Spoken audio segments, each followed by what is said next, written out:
Welcome to All the Gear But No Idea, the South Australian fishing podcast hosted by Rhodey and Diz. The boys will share their tall tales of the one that got away, as well as some regular segments they know all you fishing tragics will enjoy.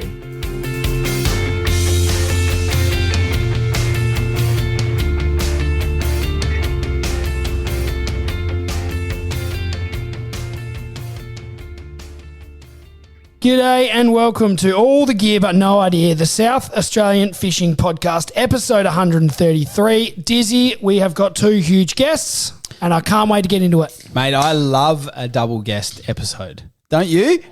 Just about as much as this Australian lager from Cooper's we're cracking open, Diz. Yes, good call. I love a Cooper's lager. Oh, you've sprayed it all over the pool table. Thanks. Table. I haven't seen this pool table being used in a while, so I think that was fine.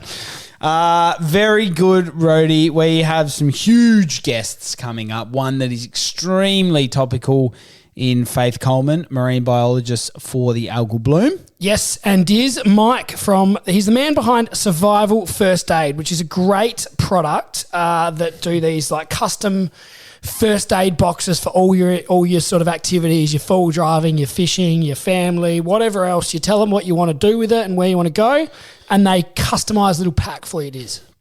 And look, there's going to be a lot of our listeners out there that are going to go, oh yeah, first aid kit. Yeah, I think I've got one sitting on my boat. I think I've got one sitting in my car. And I reckon I'll challenge them today to go out there and see if you can't open the zipper on them.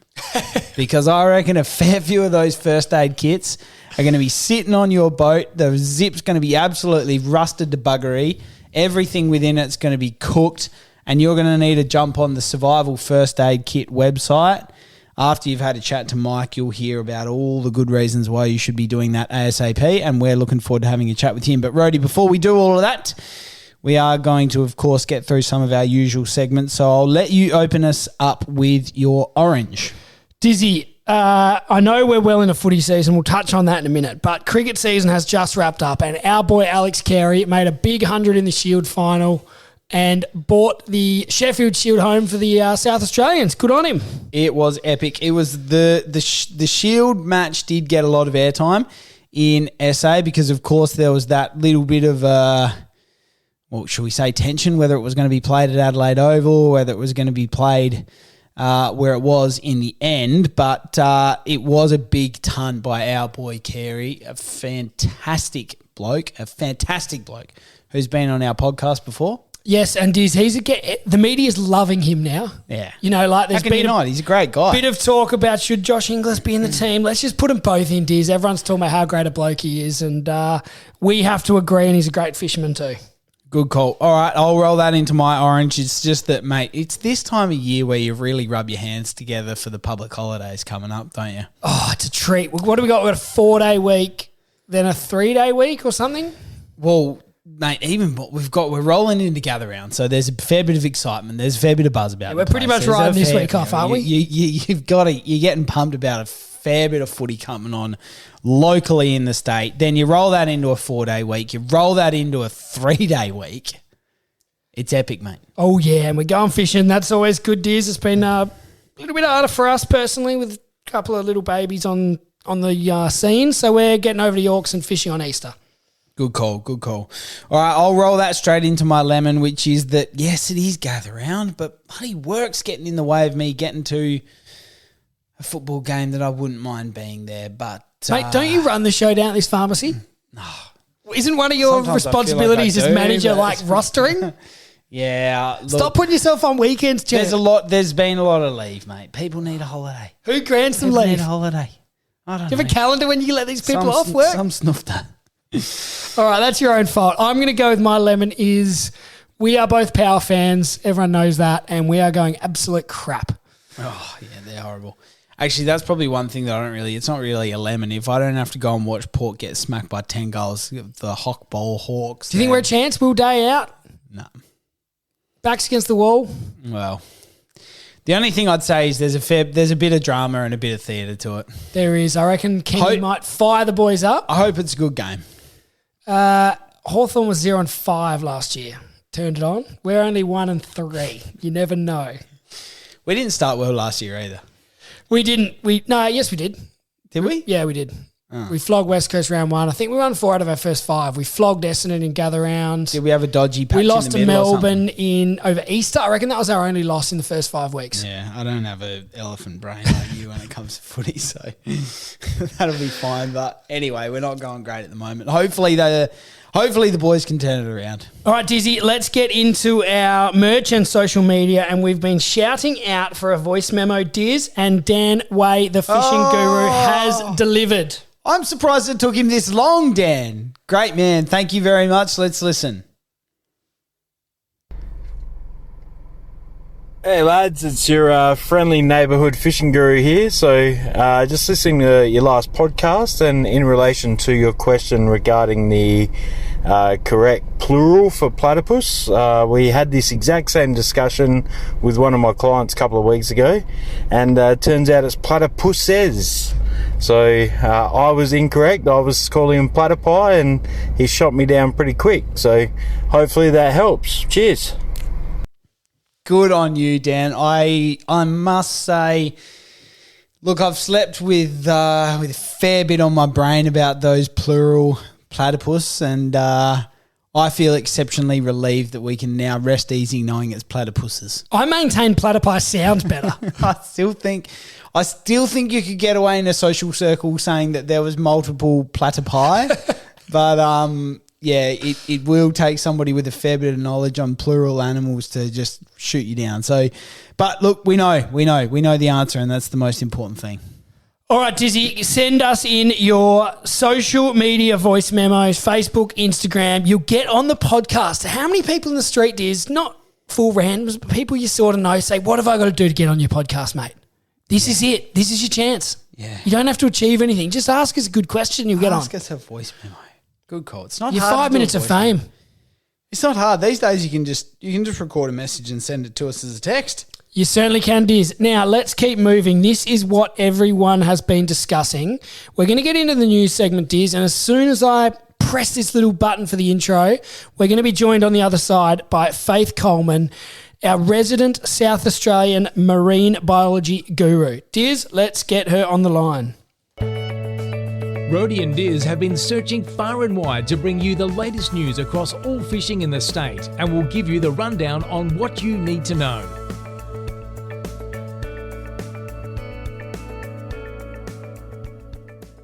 Okay, Rhodey, we are very lucky to be joined by someone who is going to give us some very helpful information about what is certainly doing the rounds on social media and everything else. And of course, it is the algal bloom.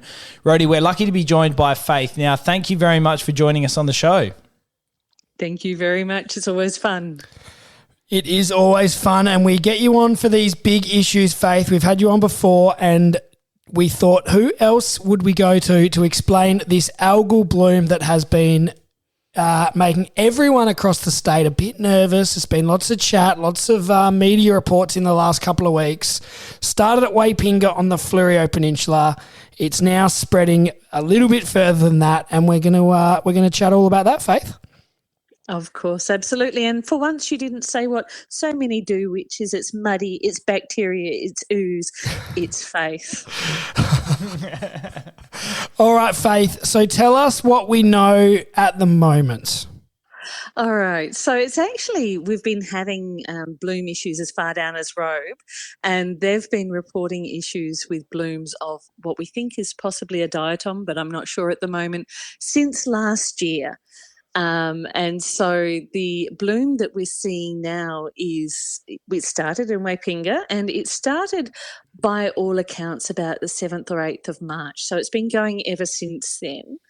And what it is it's a single-celled algae, and it's 20 microns across. I don't know if you can comprehend how tiny that is, but it's right at the bottom of the scale that most of our people count down to, so it's easy to miss. But the sample I was sent of it, there was 27,000 cells per milliliter of it. Oh, wow, that's a hell of a lot, isn't it?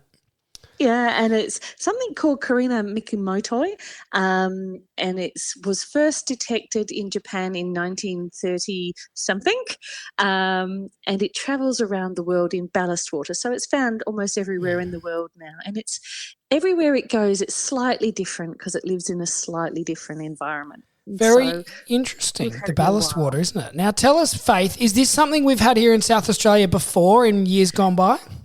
Yeah, we actually had a bloom of it actually come across all the way from West Australia, and it ended up blooming in Coffin Bay. And so that happened in the 2014-15 year, and that was another really rough year for us in South Australia. We had a series of different blooms over that 18 months of different species of algae, keeping in mind that this dinoflagellate is so what it is like a figure 8 shaped organism with 2 long whips that come out of it. It is one of 2,000 different dinoflagellates that look like it, but are all very, very different. And the diatoms that we're also seeing blooming in some areas, there's, hundreds of thousands of species. And so these things are found all over the world. There's not a drop of water apart from our mains water that doesn't have them in them. Wow. And can you tell us about the environmental factors? So is it's the warm, stagnant water that's made this bloom thrive and grow? Is that correct? It appears at the moment to be the mixing zone between where the fresh waters are coming from the upwelling from the offshore area, and you've got really highly organic water coming out of the Gulfs because things are dying because of the heat in the water, and that is flowing down and it's mixing with the marine water, and that's where we're getting the bloom. And so as we see the currents start pushing a little bit harder with the winds, we're seeing it now pushing across further, and it's skirting around the bottom of the Yorke Peninsula, and I'm just praying it doesn't go any further or it misses the Eyre Peninsula. But of course this is a major risk in South Australia. It hits the bottom of the Eyre. I was going to say that's a bit of a concern. So we know it's been confirmed as the cause of those original deaths around Waitpinga, and we're assuming that it's connected to the island beach, fish kills, and also the Goolwa cockles. Has that been confirmed, or is that just an assumption at this stage? A large amount of it's an assumption, and this is where the problem lies, is in most of the states and most of the countries that I work with, we have a fortnightly or monthly monitoring program where this data is publicly available for all of the public beaches, but we don't have that in South Australia. In fact, we're sending all the tests interstate, and it's taking like 10 days to get results back. And it's something we can actually do. I've been teaching high school students how to do it. And so the organism only lives 2 to 5 days. The bloom's been going on for months, and so they're obviously still breeding there. And the challenge is that any one of those other thousands of organisms can suddenly decide to grow instead. We know that this organism is what we call, now this is a horrendous word, it's what we call mixotrophic, and that does not mean it likes cocktails. It means, I thought you'd like that one. It means that it likes to eat lots of different things. It actually consumes rotted organic matter and other bacteria and other algae, as well as photosynthesizing. And so it tends to maintain these single species blooms. But what we were seeing a week ago is that there was a whole heap of bacteria that photosynthesize that were also eating them. And so you never know, it may have swapped to something else. But I believe over at Kangaroo Island there was a confirmation that it was the same. It was the mikimotoi over there, but in lower numbers. We have a threshold that we call a bloom and a threshold that we don't call a bloom anymore. And I believe from what I've heard, and I haven't seen the data from the government yet, that it had dropped under bloom levels over there. We don't believe the robe bloom is the same species. We think it's something else, but I'll confirm that on Sunday. I've got to go down there and check. But yeah, we're pretty certain that what's happening at the Goolwa Beach is this one. Wow. And obviously, Faith, you're not a fortune teller, but do you think it could get worse? And do you think, as you said, it could affect things like the oysters and other industries like that over on KI and the Eyre Peninsula? Is that sort of the big concern? I'm hoping it doesn't get worse. Usually what happens, and it's incredibly rare in Australia to have these on an open beach. They usually occur in embayments. But if we're talking, will it get worse in a year or two's time? In America, we have blooms of these that cause volatilization and human health issues, a kilometre back from the beach. So, this is not the same species and it has a very different profile. So we're really grateful it isn't that. And so often you'll hear the health department and stuff say it's not toxic. What they're saying is, we're so glad it's not that one, we hoped it wasn't. And that's really important.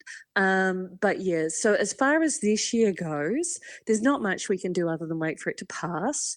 And it will pass. It will pass when we have our autumnal change. And we're starting to see that now. But what we need is weather down in the 20 degrees, not the 30 degrees. And we need really good, strong winds from offshore, and it will smash up on the rocks and it will die because the water will mix, and it will get better. But the question is whether it will get better before it hits anywhere else that we really, really care about, and that's where we're just got to watch at the moment.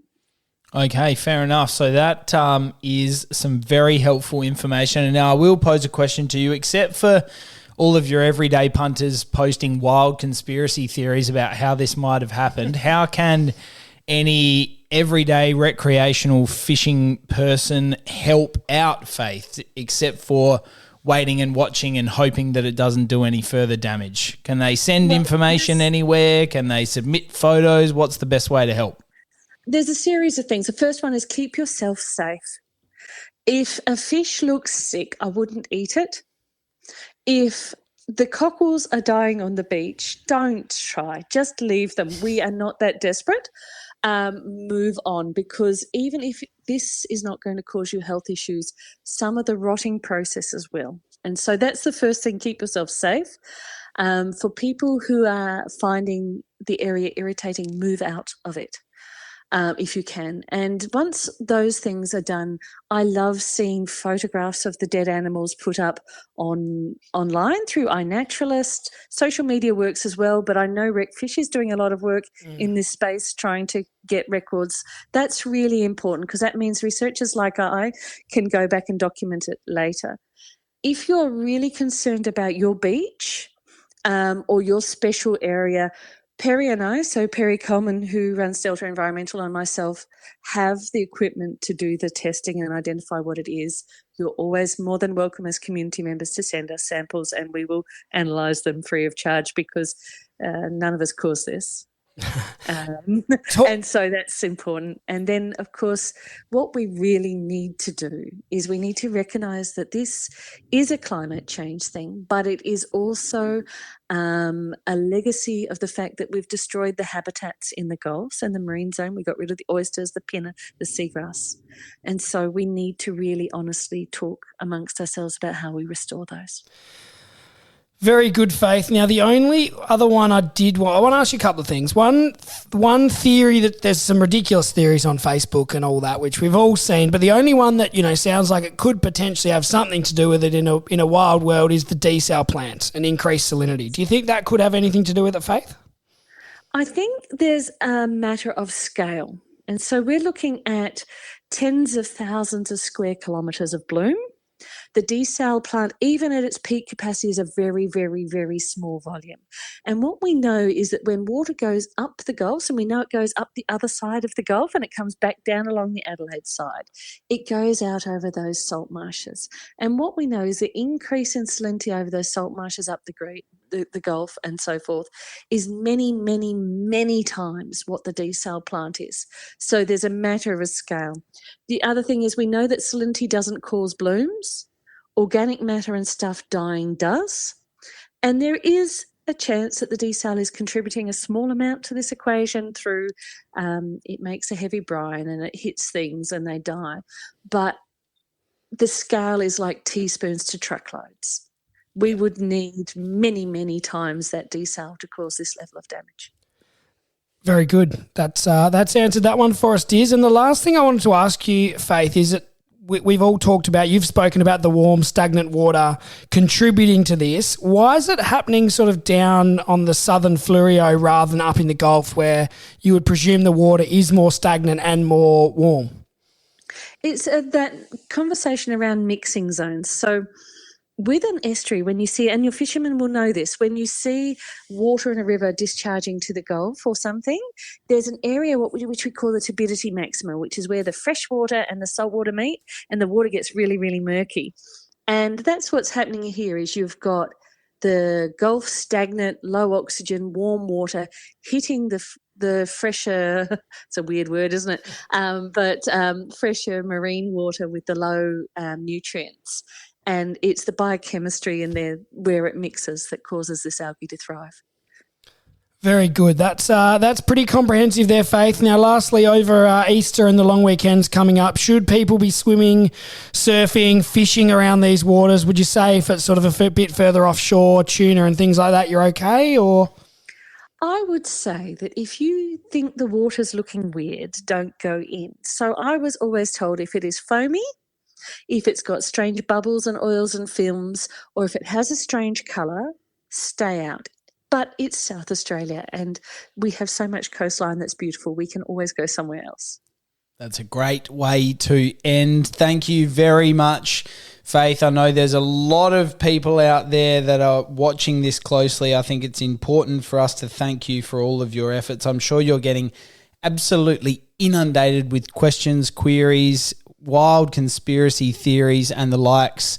I hope we haven't come up with too many weird and wonderful questions, but thank you very much for your time. We hope you have a lovely, safe Easter and long weekend coming up, and thank you again for joining us. Thank you very much. Rhodey, that was so good to have Faith on. She is a absolute fountain of knowledge. It is great to have her on again. And I think it was really good because it gave us a really good bit of context to the bloom that we're seeing at the moment, or the not quite bloom as it is for the case over on KI. So great to have a chat with her, and well done for getting her on, Rhodey. very good, Dizzy. That did give us all a bit of background because, as she did mention there, the authorities probably aren't keeping us up to date as much as we'd like. Sounds like there's a time delay for info. Yes, it does. And there's a lot of absolute garbage getting spoken on social media too. Yeah, I mean, look, I think the fact that Faith didn't sort of start to throw some wild suggestions that it might have been the Chinese warships is probably enough for you to realise that it's not the Chinese warships. All right, Diz, should we keep moving? That was very informative. So thanks to Faith for coming on for a chat. Now, Diz, we're talking about garbage getting spoken on social media. This has just absolutely taken the cake. This could be the biggest social media blow up in South Australian fishing in recent memory. Honestly, I thought Donald Trump's Liberation Day was big. This is huge. These absolute nuffies throwing kids' fishing gear across the park for them, standing in the West Lakes pond, flicking a line and having a bit of fun is an absolute joke. So, Diz, for a bit of background, they were 13-year-olds, these kids, and they were fishing in the freshwater lake on Delphin Island at West Lakes. Yeah. So their apparent crime, in inverted commas, that they committed was stepping on some palm branches to get from the walkway to a little island to fish from. Yeah. They literally made, well, they might not have even made the bridge, but there's a little bridge that's been made out of a couple of palm fronds that have been put on the ground, and they've walked across it, fished, which is completely legal, and has since been backed up by the City of Charles Sturt, I think it was, Diz. City of Charles Sturt, the local council. Yeah. And they've came out and said, actually, if you're not within 6 metres of a private residence, go your hardest. Mate, I bloody grew up at West Lakes. I've fished in that pond many a time. And those absolute flog adults that have thrown the kids' fishing gear, sworn at them, threatened them, called the police on them for doing absolutely nothing wrong, should be ashamed of themselves. They should be ashamed of themselves, and I'm glad it's got the traction that it has, and people have rightfully stood up for those young people that we know, and all of our listeners know, because we understand how important and valuable rec fishing is, catching up with mates, having a good time, and those people that were filming them, quite frankly, bullying them was a absolute disgrace, and they need to have a long, hard look at themselves and realise that what they're doing is an absolute joke. And there's been a happy ending, Diz, because as always happens when these things pop up on social media, all the last fishos say, all right, well, stuff you blokes. We're going to go and fish there every weekend. We're going to have a barbecue. We're going to, all go down there and fish and make you feel stupid about yourselves. Anyway, Wreckfish SA has stood up and made a Facebook event. It's called Cast a Line, Stand Up for SA Fishing Access. This Saturday, 9 a.m. till midday. They're encouraging everyone to go down to that little freshwater lake, have a fish. They're going to give away some gear. I did hear somebody say that West Lakes fishing section might have been busier than the Victor Ramp when the tuna have... So anyway, Wreckfish and a number of other just... amateur fishers in the community have said they're going to give more fishing rods to these poor kids that have been harassed, and everyone's going to get down there and just make these people feel real silly about themselves. Yeah, look, I think they do need to really take stock of their actions, those people that were bullying the young kids, and reflect on the fact that what they were doing was absolutely ridiculous, and they need to stop it, that's for sure. And I think there will be a message sent to them for their actions. And look, I think what I'm pleased about is that the community has got around the people that were in the right and not those that were in the wrong. And we can certainly promote people getting out, having a fish, having a good time, connecting with their mates. Certainly a lot better than some of the garbage that goes on online and all that other stuff, isn't it, Rhodey? Certainly is, Diz. And if standing on a couple of palm fronds to get to a little island to fish off is the worst thing these kids have ever done, they're going to grow up to be upstanding citizens. Yeah, good call. Great call. Love it. All right, Rhodey, let's move on from that and let's talk about the Marion Bay boat ramp, because, of course, it is nearing completion. I've been following a little bit of news which has been coming out of the Yorke Peninsula Council. I think we've covered it before, that there is an enormous build-up of seaweed which is really damaging the access. They have had contractors there cleaning weed, and we've talked about that as being, really not a sustainable thing for moving forward. But I think the last piece to all of this puzzle was re-asphalting the actual boat ramp and the car section park, leading up to, within the car park.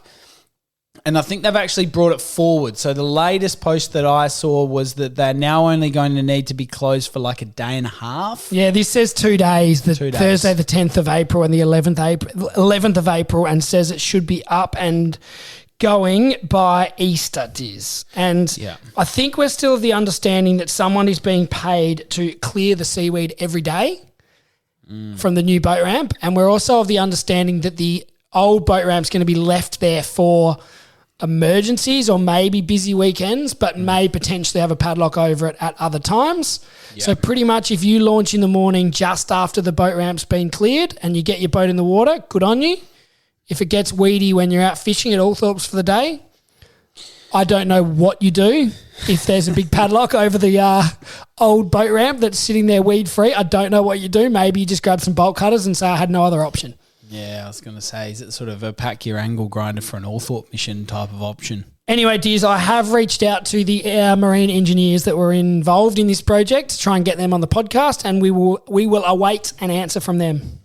Very good. Well done, Rhodey. As always, keeping us across the latest and greatest. We love that. Rhodey, that has been a nice little news segment covered with a guest, which we don't often have. We don't often have a guest in our news segment. So that was a good one for the listeners. It's an absolute treat, Diz, and I'll tell you what else is a treat. This tackle item we're about to tell you about, absolute treat.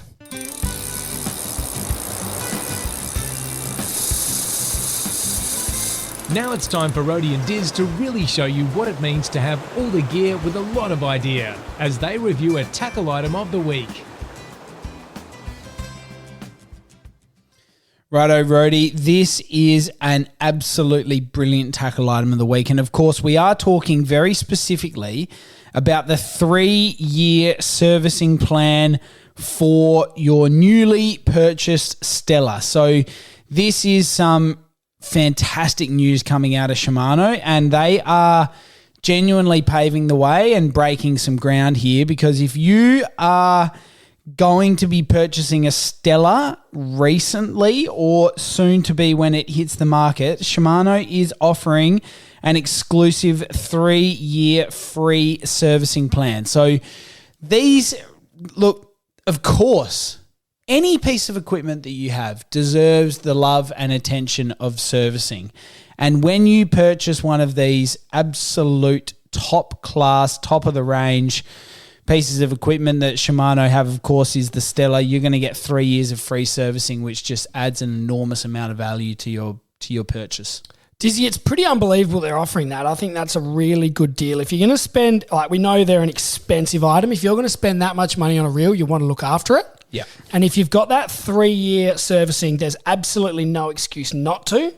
They've been the top of the range for 30 years, Diz. More than 30 years, it says here. Yeah. The Not Stellas. surprised.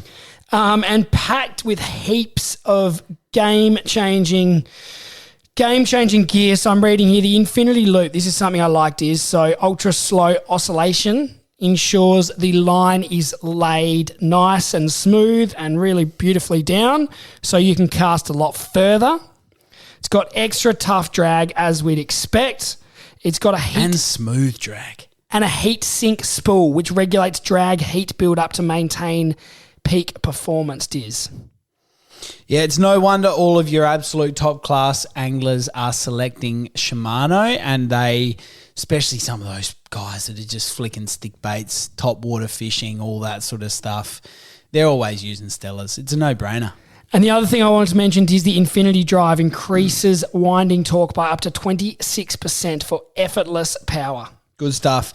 Love that from Shimano. 3-year servicing plan. As we said, that is paving the way for the future of people investing their hard-earned money into really top-class gear. And the fact that you can keep that a really a well-deserving product and that very peak performance for 3 years because of that service plan is a great piece of initiative from the Shimano team. And that'll be here real soon, Diz. Love that, Rody. Let's get into our guest now. Of course, we have said at the top of the show that we are lucky to be joined by Mike from Survival First Aid. He's going to talk us all things survival first aid. Let's get him on the line. Now it's time to get our guest on the line. We'll ask them the all-important 5 questions, then chat all things fishing in SA.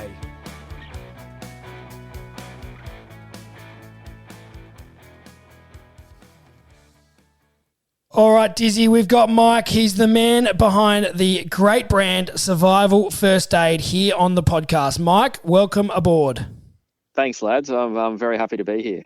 Mike, it's great to have you on the show. Our listeners are really looking forward to this one, I know for sure. First of all, start us off, mate. Tell us all about Survival First Aid. Yeah, look, we're a family business and we started in 1988, and we had 2 sort of major family trauma scenarios. And the first was Dad found me as a 4-year-old and I was covered in blood, head to toe, bleeding out. And he felt absolutely useless as a dad, not knowing exactly how to stem it, not knowing what to do, nor having the sort of knowledge or the right equipment on hand. So that was one major incident. And then sadly, his identical twin brother, they found a family member who was deceased. And they, again, had not the understanding to be able to successfully respond at that point in time. So it was from these sort of 2 incidents that Survival was born. And, mate, here we are sort of 38 years later, but they basically have made a promise back then to say, hey, we don't want anyone else to have to feel the same way that we felt. We want to make first aid better. We want to make it simple in an emergency situation. So other parents, other loved ones have a better chance of a successful outcome. Wow, well, you've certainly done that. We love the product, and we're gonna stick with the starting sort of story of the idea. Did it start with a board game and a book as well? Yeah, it did. You guys have done your research. I've been having a look on your website, so it's fascinating. Tell us about the board game. I love it. Yeah, so the board game was this great idea. I've got my dad and uncle. That's Tim and Jerry. They're crazy. They're 70 this year and they're still running around. They'll never stop. But their idea was, let's educate people by putting all these major emergency scenarios into a game. And their genius idea was, we'll sell millions of these. And so it was a really good game. Like, we've still got it now, and I should pull it off and dust the cobwebs off, but it absolutely flunked. Yeah, like flunked at the time. It just wasn't. It wasn't. It wasn't a big success. But what they did is they took that and the learnings from it, and they said, well, what's a better way that we can sort of get this information across to the end user, or the end potential customer, or just family member. And they said, let's put this into a first aid handbook. And so Jerry's an architect and a builder, and my dad's a lawyer and accountant, but they sort of got their minds together and they said, let's design this first aid handbook that's got a magnet on it, so it's always front and center in the family home, always accessible. And then they put a spiral bound around it so that you could always open it up and it would never close on you like a normal sort of paperback book. And they had a couple of they just put all the tabs for all the key bits of information down the bottom, so really accessible, really quick and easy to find. And they actually won an Australian Design Award. This is for like a publication, and in the early 90s, which is huge. Like, I don't think anyone has ever won a design award for a book. Yeah, wow. And then they sold a few million of that doing school fundraiser runs. So instead of doing the chockies and selling chockies through the school runs, they took the first aid handbooks and we're getting it in front of the parents, so they had better understanding of what to do in an emergency. Oh, wow. Now you are, I didn't realise until you said that, but I distinctly remember my nan always had one of those spiral sort of books with the first aid kits and the snake bites and all that stuck to her fridge when we were growing up and going and visiting her. I now distinctly remember that book. That's it, mate. They're still we still see them from time to time, and it's great. And they had all, the key bits of information for, measuring and degrees and all the sort of stuff that you want to have when you're in the kitchen. But then it has just easy access to the medical knowledge, which is what you want, because most accidents occur in the home. And so you need to have it front and center and easily accessible. Hey, that's awesome. And, mate, I'll throw you a bit of a challenge. It's never too late to get Monopoly to do a survival first aid edition. Mate, that would be unreal. I think we'd have to put the 70-year-olds to the test and see whether they can get that one over the line. Like, they've designed some awesome stuff. And yeah, Monopoly, if you're listening, we'd love to get it to you. All right. And tell us, Mike, about your journey. Did you get straight into the business from straight out of school, or you've gone off and done other things, or tell us about that? Yeah, look, in a family business, you sort of just get roped in anyway from the young days. Like, I remember packing stuff and putting stuff together as like an 8-year-old on some type of slave labor back then. But then, I went to finish school, and I was doing my own studies and finished a business degree and went traveling. And during that year, it was 2004, and I was actually in a PP Island when the tsunami hit. And I was one of the lucky ones that half the island died and half didn't. And I got a chance to run, and I got just to higher ground. And I was just back there just recently for the 20-year anniversary, and just realizing just how close it was to actually taking me. So I think firsthand I got to experience what it's like for things to change in an instant. And as a 21-year-old, you're not really thinking about that sort of stuff. You're pretty selfish. You're thinking about yourself and not too much of the other things or the risks that are out there. And that really brought it front and center to my mind. So it was a bit, I'd say, following that I didn't ever want to sell my soul to the corporate world. Like, came back, finished a law degree, and I never wanted to sort of go down that route. I wanted to actually do some good. And that's when I sort of jumped in and sort of ran this business on the side, as Dad and Jerry were letting it. They'd done all they could, but it was always a side project and a side passion for the family. And my buddy Jordan and I jumped in, grabbed it, and we sort of took it to the next level. Yeah, cool. So tell us, you've obviously all got a lot of like life experience and all that sort of stuff, but have you got some sort of medical guru who tells you what to put in which kit and all that sort of stuff? Yeah, because you don't want to have to listen to an accountant and a lawyer, do you? Or an architect trying to tell you what to do. No, so obviously we had a bunch of experts, expert paramedics and experts that are involved with the ARC, which is the Australian Resuscitation Guidelines. a lady by the name of Ella Tyler, who's an absolute legend. She's near 100 at the moment, but back in the 90s, she was the guru, and she helped to sort of put the knowledge bank together with Tim and Jerry, who sort of designed it all. Epic, mate. And we love what your website and everything you do looks extremely professional, and it's very well done. We absolutely love it. Now, for the listeners out there who might be, very likely to be diehard boating or fishing people like us, what would you recommend for them? Yeah, look, it depends on the size. Like we always say, what's the size of the rig? So in this scenario, we're talking about boats. If you just got a small boat and you don't want to carry too much stuff, and it's just one or two of you going out, we always say the Ocean Warrior is the perfect kit. It was built for, small watercrafts and easy access, but it's not going to be able to do a wide range of scenarios. Like say, two of you needed to use it for a major emergency. It's not going to cut it. It's really built for one. So then the alternative is we do our largest kit, which is our family or workplace first aid kit. It's the same one, and you can stick it in a dry bag, and that's really built for 2+ people. So on a boat, most of your listeners might be out with a bunch of their mates, and you might have 3 to 5. And if they got any more, then I'd be saying consider looking at a second kit as well. But generally, that large kit's going to get you by. Beautiful. Well, that's one for us to kit up the boat with, Diz. That sounds ideal. We have got various. Everyone has all these first aid kits in their boat that you add to over time, and you put things in and you take things out and you use some tape and you use that. But having a designated kit that you start from scratch and go from there is the perfect way to do it. That's it. And look, the boys from True North Adventures, I don't know if you know them, from Steve and Mark, who are actually going to be at the 4x4 show with us in Brisbane. Oh, yeah, yep. Coming up, but they run with that large kit with the dry bag, and it's just you've got to keep the obviously the bag as dry as you possibly can and keep all the sort of salt out of it. But yeah, the thing that's different with survival is whenever you use that kit, we make it really easy for you to identify what's missing. And then we give you the opportunity to come straight through to our website with a QR code to then restock what you need, or you can go down the local chemist. But it's not like it's a lucky dip where you just open up a tackle box and you can't find what you're looking for. Every component has a particular place in the kit, and we tell you what that component is, what you should use it for, and how many you should have in there. So it makes it really easy for you to navigate that system and keep it up to date.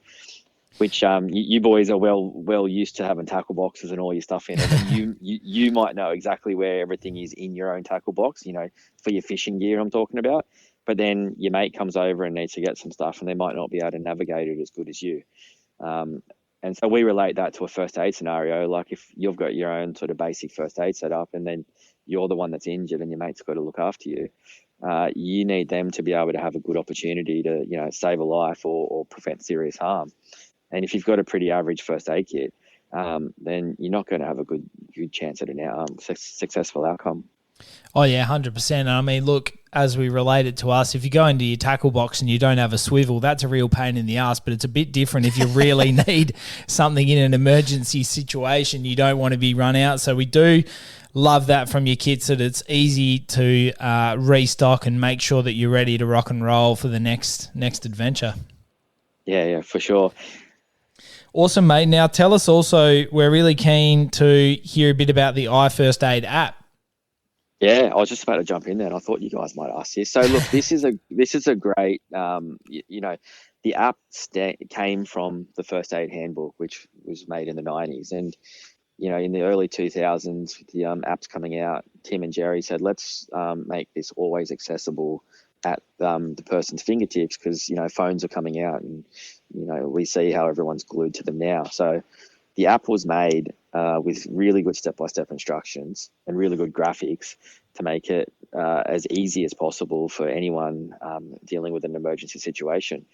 And if you have downloaded it before you're going off for a fishing trip, it's going to work offline when you're out there, to sort of get you by until help can come to you, or until you can sort yourself out and get yourself back into shore. So that's what it's designed for, at your fingertips, with really good step-by-step and simple instructions and some really good graphics. And it's a free. So we really encourage, it's our way of giving back to the community. Tim and Jerry, it was always their sort of promise. They want it on their tombstone when they're dead, to say, 1,500,000, downloads and counting up. So that's their sort of mission statement, is empower, educate, and give people a better chance. And this is their way of doing it through the iFirst Aid app. Beautiful. We've got all bases covered with the first aid kit and the app. Now, have you got any idea, like how many first aid kits have you sold, or how many lives have you saved, or how many people call up and say, I got in this hairy situation and I don't reckon I'd be here without you guys? Oh, it's a real hard one. Like we get those phone calls and we get those emails every year, saying it's saved a life for the husband or wife from a snake bite, and that's exactly why we do what we do. Last year I even had to use a snake bite kit on my 4-year-old. He had a suspected snake bite when we were out sort of remote near Uluru, 2.5 hours from Alice Springs. So I know firsthand as well what it's like to have to go through that situation and actually apply everything that we sort of put together.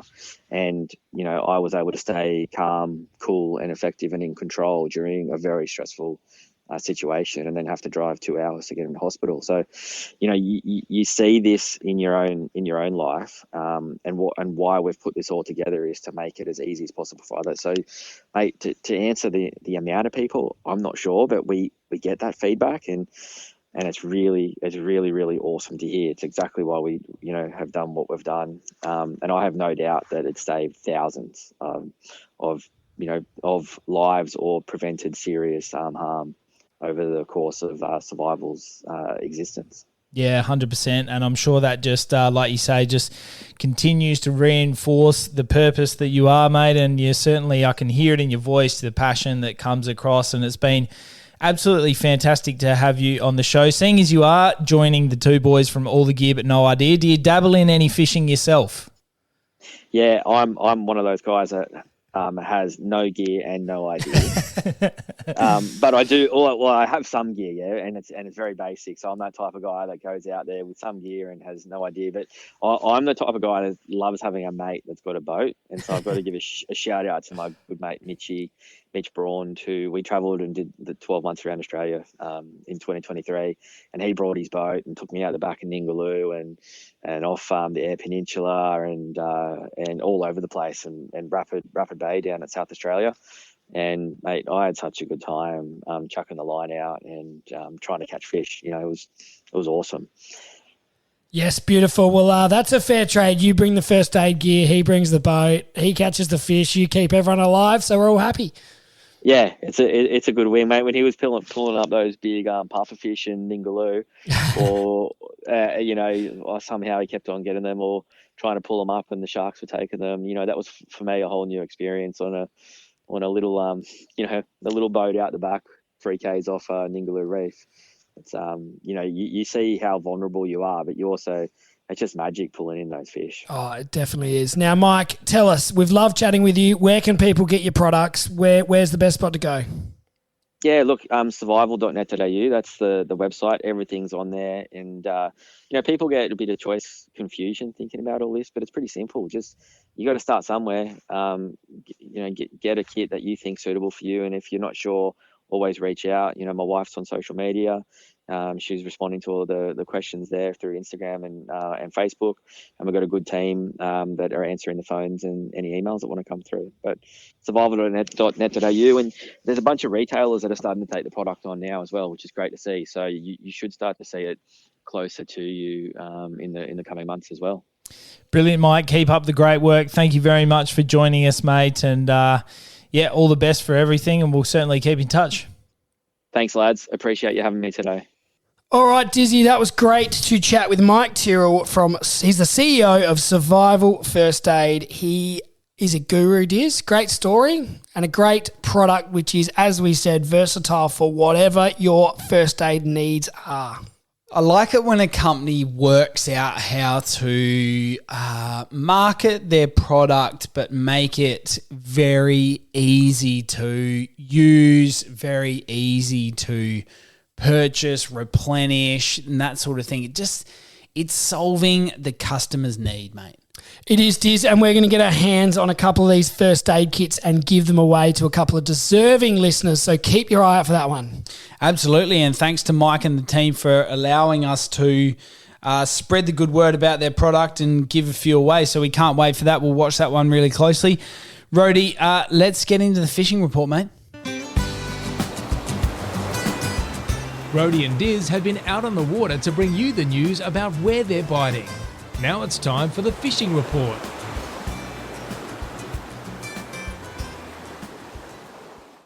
Rhodey, there are tuna still at Sanders Bank. Yeah, plenty of them by the sounds. Good schools, but a bit of travelling to get there. Fair bit of travel to get there. I wonder how long they'll be hanging around there, because I think it's safe to say we're at the tail end. Yeah, and I'm guessing the fact that people are going out there probably tells you they're not in a lot closer around Victor Harbour Diz. Yep, I think that's fair to say. I think some people have even said don't even bother with the pages. I think Fleurieu Fishing Charter's still been getting them though. Yep. I think Tracy Teton crew, the girls' crew, might have been out last week and got their bag by about 10 o'clock. So they are somewhere if you know what you're doing. Yeah, good fishing. Love that. Very good. Mate, blue swimmer crabs, they're still thick. I've had, I reckon 3 people tell me they're as thick as they've been in years and years over on the Yorke Peninsula. Yeah, there's been a lot of people that are saying this is one of the best seasons that they can recall. So that is that's saying something, because we've spoken to some people who know how to knock off some blue swimmer crabs. And last year was no good as a season, I seem to recall. Yeah, last year was slow. So I don't know, maybe I don't know enough about the life cycle and the sort of cycle of good seasons, bad seasons. I mean, I would say pretty consistently you would get a good feed of blue swimmers, but I know that last year particularly people were saying they're just very thin, couldn't get a lot. But this year, wow, they've come back in big numbers. And we're happy, Diz, because our kids are keen on some crabbing on the Easter long weekend. Oh, mate, Ned bloody loves it. And you know what we're keen on? We're going dabbing, Diz. So we need a light. Hit us up with your dabbing light recommendations. I did post this one on Facebook and Instagram. I've had a couple of suggestions, but hit us up if you've got any more ideas of what we should get. Yeah, hit us up with your dabbing light suggestions. I think if it is going to be the two of us, having a submersible one is going to be tricky, because somebody's probably going to be captaining the ship, and I'm not sure whether somebody's going to be able to do submersible light plus the net plus a bit of other stuff, but we'll see how we go. All right, Diz, and the mullet have rocked up. I saw the Marion Bay Caravan Park, I think, shared that. Yeah, so they have a bit of a decent run around Marion Bay. Of course, it is a big, big bay, but mullet seem to fish quite well through there at this time of year. And I know a lot of people sort of, swear by when they can get a good feed of mullet, whether they smoke them, whether they eat them fresh. Some people just absolutely love them. They do, Diz. You know what else I love? And we had for dinner tonight, actually. We had flathead, but we also had squid. And they're firing. I love squid. Squid are everywhere all across the state, Diz. Yep. And they're good chewing. Oh, mate, they're great chewing. Whether you're cooking them over charcoal with some lemon, olive oil, bit of cracked pepper and salt, or whether you're going to do them as salt and pepper squid traditional style. Yeah, we had lemon pepper. Lemon pepper and rice flour. Pretty good. Crumb? Just lemon pepper and rice flour. Yum. Not bad. Nice, well played. Talking about not bad, Diz, the barrels won't be far off the southeast. Are we calling that? I hope so, mate. I mean, Tice from Wannafish, he's packed up ship from here and he's heading back home to Port Mac. And if there's one thing I know about him, mate, he's the bloody barrel whisperer. So you want to watch that pretty closely, because when he gets one, then you know they're on. You do, Diz. And the other thing that won't be far away, and I have heard a few earlier reports, the whiting are moving into shallower water. Those winter whiting will be here. Hopefully they rock up Metro in good numbers again, Diz. Yep, good call, Roddy. I think there'll be a lot of people that will be looking forward to that. Of course, it is this, well, not this time of year, but as it gets into the colder months where you might dust off the waders and you might get the Stormy out of the cupboard, because some of those cold mornings are going to be starting to hit us. And when you get out there and get a feed of whiting, it makes it all the worthwhile. Very good, Diz. That's it for our fishing report. Where can the listeners find us, Diz? Mate, you can always find us on Facebook, Instagram, Spotify, Apple Music, anywhere where you get your podcasts. You'll keep us up to date with all the latest and greatest on the social pages. We love that. And most importantly for everyone out there, take a leaf out of Dan Way's book. Yeah, send us through a voice message. Send us a voice memo. We absolutely love that. Get around it. Send us in your dabbing light suggestions. We're all about that. And share your fishing photos over the Easter long weekend. Do that for sure. Enjoy Gather Round. Enjoy the Easter long weekend, and we can't wait to chat to you soon. Rhodey and Diz hope you enjoyed today's episode of All the Gear But No Idea. Keep up to date by liking and sharing us on Facebook and Instagram. And you can subscribe on all the major podcast platforms. Until next time, good luck fishing.